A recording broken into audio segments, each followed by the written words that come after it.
sometimes life is just really, really complicated because there's so much of things happening that doesn't even make sense to you.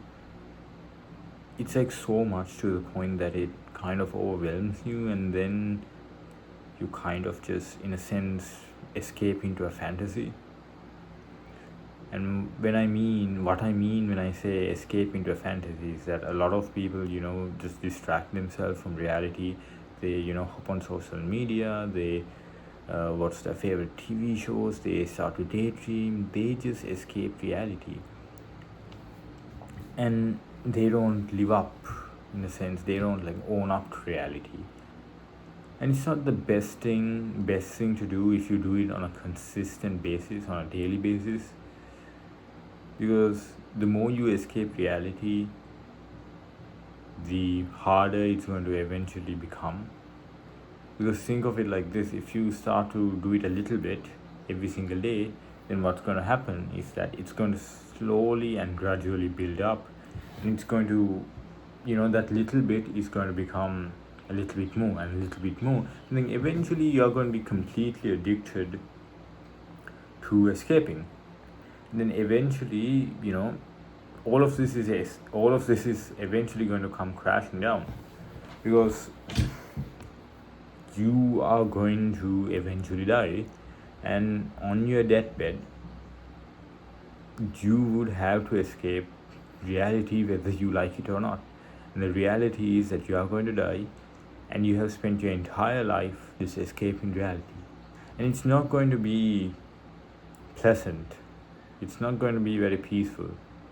I can assure you that.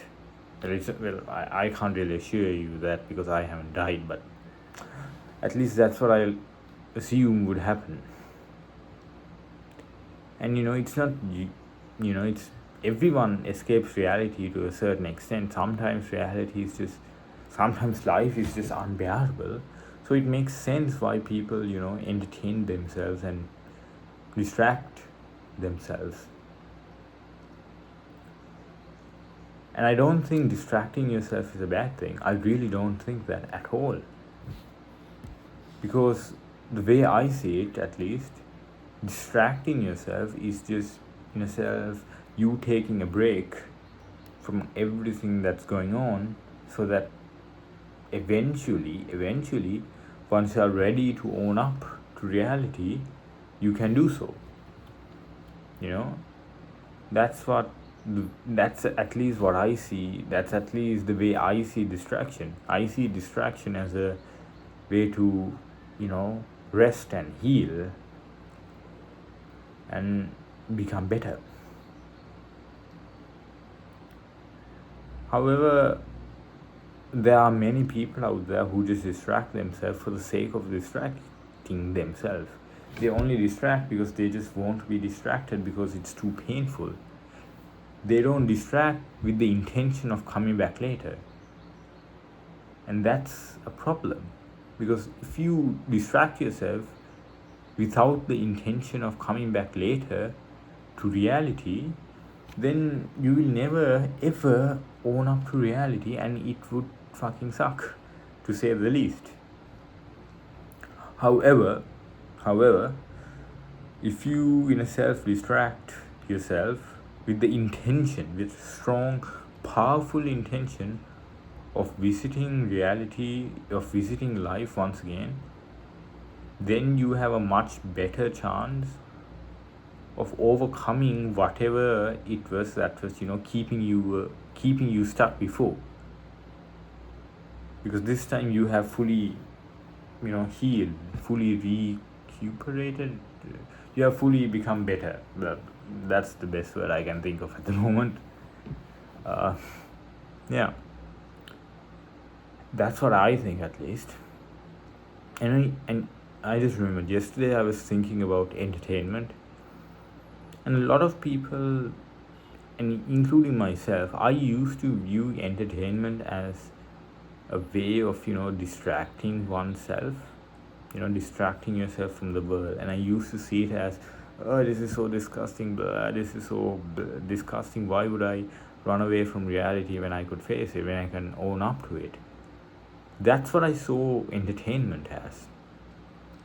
However, when you start to think about it more, like we used to, when we were children, when we were little children, we would learn most of our morals from, family, from church, from like our religion, but we would also learn from stories, like the Little Ugly Duckling, Humpty Dumpty, Little Red Riding Hood.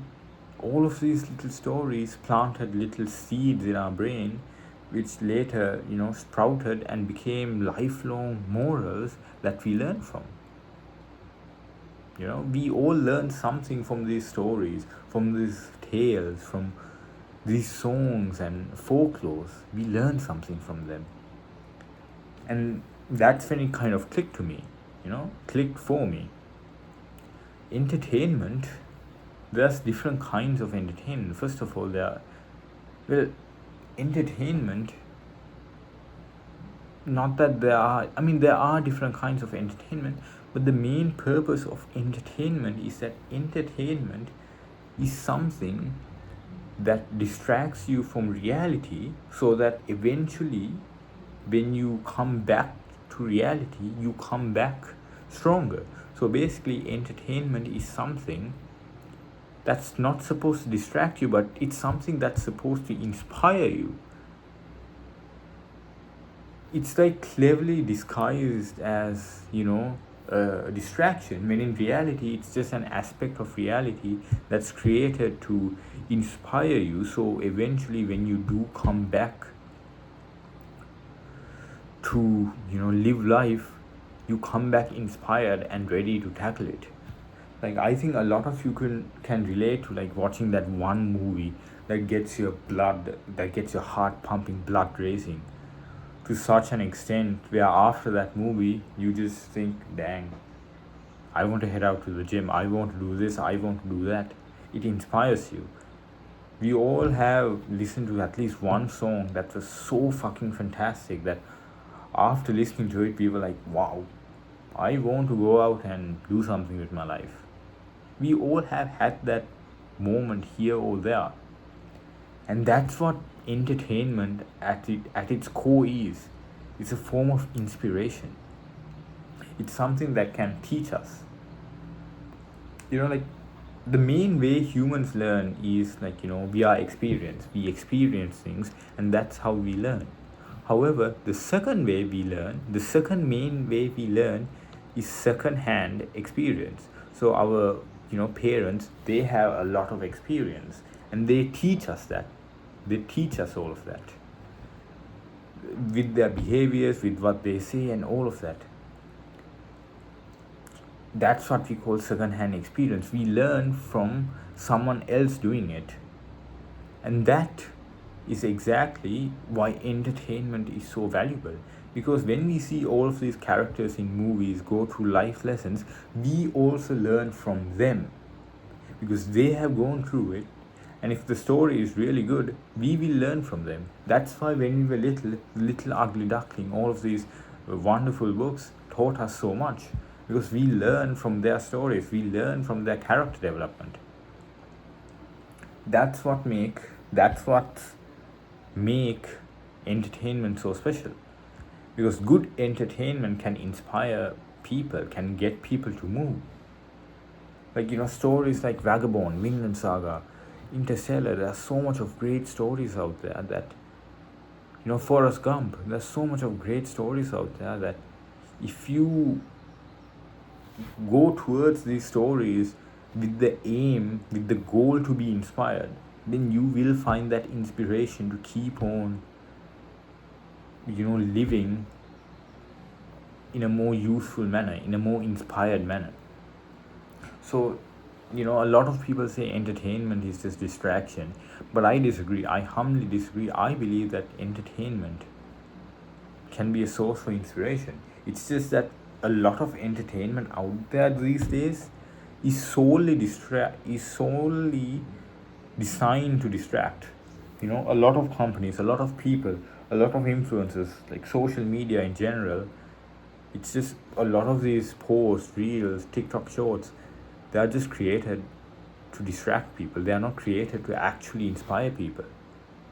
However, that doesn't have to be the case, because if you find that one show, one movie, that one song that was created to inspire you, then you will be inspired.